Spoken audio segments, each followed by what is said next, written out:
No espaço de 10, 11 anos, os alunos de nacionalidade estrangeira aumentaram 283% em Portugal. E eu no dia de hoje venho mostrar-vos esta notícia, falar também das implicações disso mesmo, que é mais uma das repercussões que nunca é levada em consideração quando existe o debate sobre a questão migratória. Existe um debate muito pouco chinho e insuficiente nas televisões portuguesas e, aliás, pouco profundo na sua realidade mediática, que é esta ideia de que só existem basicamente duas questões que devem ser levadas em consideração sobre o tema da imigração: descontos e subsídios atribuídos. Quando, número 1, nós sabemos que nem todos os estrangeiros descontam na mesma proporção para a Segurança Social, temos dados inclusive do governo de António Costa que os europeus descontam muito mais e têm um saldo muitíssimo mais positivo para Portugal com a sua presença, e sabemos também adicionalmente que atribuir subsídios de forma direta não é a única forma de gastar dinheiro com o estrangeiro em Portugal, mas enquanto andarmos aqui a confundir estes dois temas, andarmos a fingir de que estas são as únicas formas de analisar a questão da imigração, vamos deixar factos como este, em que o ensino está a ficar mais pobre porque há um conjunto enorme de alunos que não sabem sequer falar português e que, portanto, têm que ter as aulas adaptadas à sua velocidade e, portanto, sabemos adicionalmente que a questão do mercado da habitação também tem uma problemática, sabemos que a pressão nos serviços públicos, nomeadamente na escola pública, tem esse tipo de impactos, mas enfim,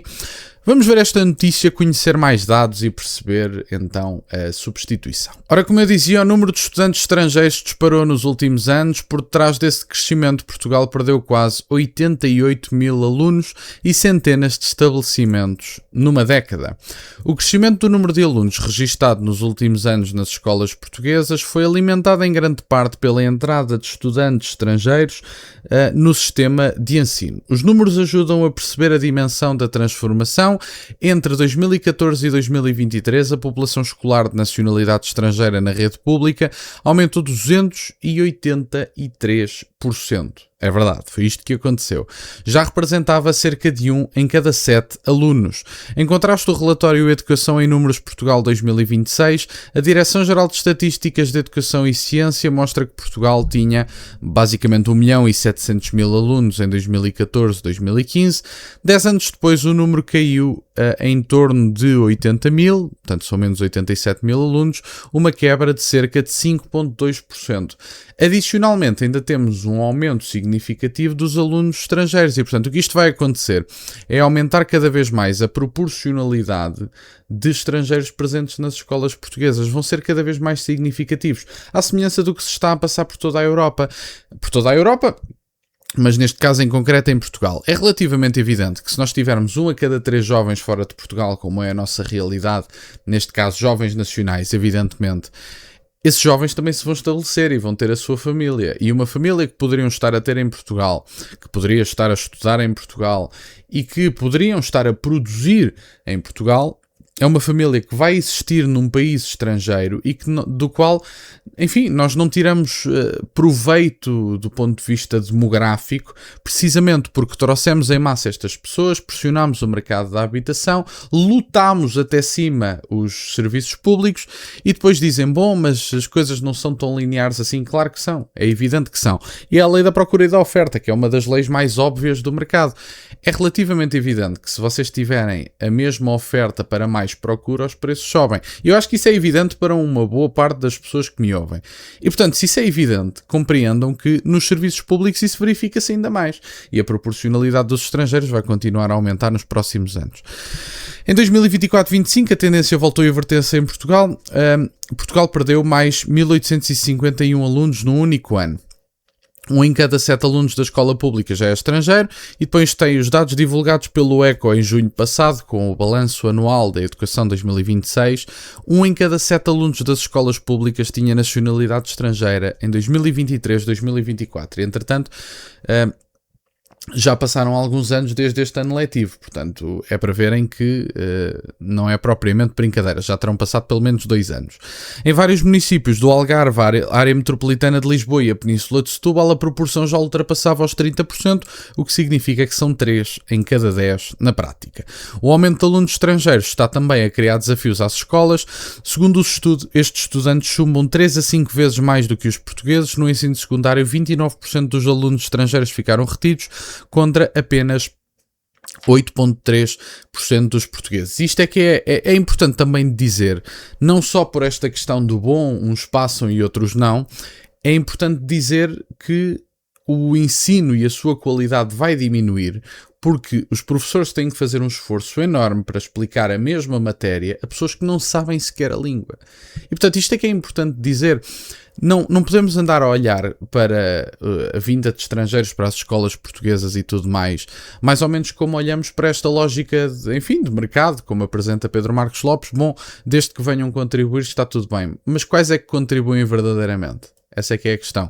Mais uma vez, cito tabela do governo de António Costa. Países europeus há uma contribuição positiva bastante significativa. Sudoeste asiático estão em média negativos. Continente africano estão em média negativos. Uma parte da América Latina estão em média negativos. E, portanto, temos basicamente os europeus a compensar o saldo negativo deixado por pessoas do Sudoeste asiático, africanos e pessoas da América Latina.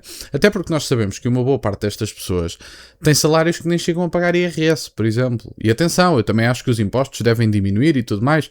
Não é isso que está em causa, não se está a debater isso neste momento. Mas os grandes salvadores da Segurança Social nem sequer pagam IRS. Portanto, como é que vieram salvar a Segurança Social? Que nós sabemos que é cada vez mais um buraco sem fundo. Essa aqui é a verdade. Quase 900 escolas desapareceram do mapa. O relatório Educação e Números Portugal 2026 mostra ainda a redução do número total de alunos. Foi acompanhada pelo encolhimento da própria rede escolar. Portugal ultrapassou os quase 9.000 estabelecimentos de ensino em 2014-2015 para 8.002 em 2024-2025. Portanto, uma perda de quase 900 estabelecimentos de ensino. E, portanto, isto é bastante significativo. E, portanto, para as pessoas que acreditam que as únicas repercussões da vinda de estrangeiros para Portugal é uma conta mecânica entre toma lá descontos e dá cá subsídios, é um disparate completo, porque há muito mais custos, os serviços públicos são financiados pelos do costume e, portanto, se eles estão sobrecarregados, se eles estão em circunstâncias que não deveriam estar, se estamos a perder dinheiro porque precisamos ou de mais profissionais de saúde que têm que ser contratados, quando damos acesso a cada vez mais pessoas ao Serviço Nacional de Saúde. Mais professores, porque se houver um crescimento exponencial de alunos, como está a haver de alunos estrangeiros, temos que contratar cada vez mais professores e, portanto, todos estes custos são ignorados no debate da imigração, que nunca leva em consideração as mais variadas esferas.